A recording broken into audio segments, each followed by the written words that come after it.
Thank you for joining me today on the Aging Athlete channel. Today we are setting the stage for a deep dive into the physiological challenges we may encounter over the course of the remaining years of our competition and activity. The absolute worst thing would be a serious injury. The consequences of an injury go well beyond the infraction. It can significantly restrict us from being able to maintain everything else that we are trying to keep in order. Simply put, if I have a serious injury, the rehab process can really set me back a long time. For me to stay out of rehab, it is going to take an intentionally focused effort where I reprogram my brain to function in a new way. My 100% focus has to be what I call prehab, not rehab. So what is the difference between tightness and soreness versus an injury? Well, tightness and soreness is to be expected. We will pretty much always have something that will need our attention after a strenuous activity. The thing we need to embrace is our muscles and soft tissue need time to recover. Give it at least a day to rest before asking anything else of our body. If you don't, then you are risking injury. Well, there are two principles that will apply to almost every physical challenge that I will be addressing. First will be muscle pliability, the softness or length of a muscle, and then the other will be that every muscle has an opposing muscle, otherwise known as agonist and antagonist. So let's get started with muscle pliability. I would define this as isolating a specific muscle in an effort to soften and lengthen it. Our muscles as we age get tighter and the fibers are simply not as pliable as they used to be. Our tightness and soreness issues as we age are unlike anything we would have experienced in our younger years. Our younger person logic and experience has got to give way to a new reality. For years, we didn't have to be concerned about whether or not our muscles were working in harmony with each other. Their natural strength and pliability worked naturally together. We functioned as if our athletic prowess was going to last forever. Well, conventional workouts when we were younger were do as much as possible to strengthen our muscles, run as much as possible to get into cardio shape, and we received an almost immediate reward for our efforts. When we were younger, our bodies naturally regenerated themselves.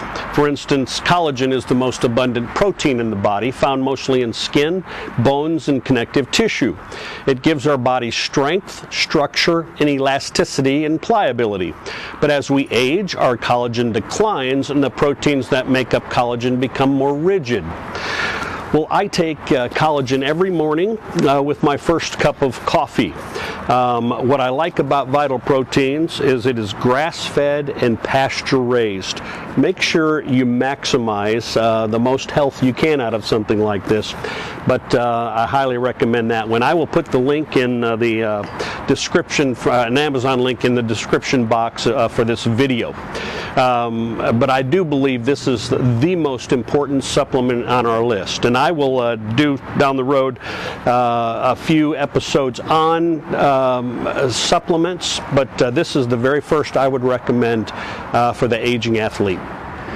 When we are born, we have 100% pliability in our bodies. By the time we are 40 years old, we have declined to 40%. At 60 years old, 20%. This simply means we have to begin to shift the way we approach our physical development. I 100% have the ability to change this trend if I commit to putting some time and effort into it. I have to give my body what it needs.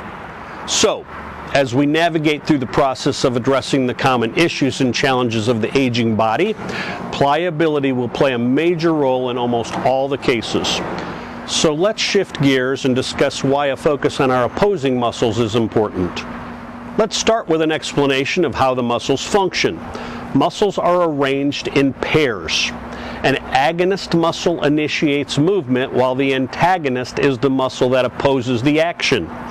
Antagonist muscles are the one that return the movement to the starting position. A perfect example would be the quadriceps or thigh muscles. This would be the agonist, while the hamstring would be the antagonist. Muscles only contract and pull, they never push. When we have tight and strained muscles, we've been taught to believe that the first thing to do is stretch out the muscle that is strained. In practicality, this muscle has been shortened, and due to tightness, stretching this can be more stress and strain to the muscle. You may even tear it, depending on the severity of the tightness. Well, this would be an example of how we need to address the muscle pliability before stretching. Another thing to consider is because we have an opposing muscle, the reason for the strained muscle to begin with could be because the opposing muscle is weakened. Another example would be when we have a strained or sore back. The reason could be because the opposing muscle, your abdomen or your core, is not providing the proper strength needed. The result being you may have to strengthen your core to overcome a tightness in your back.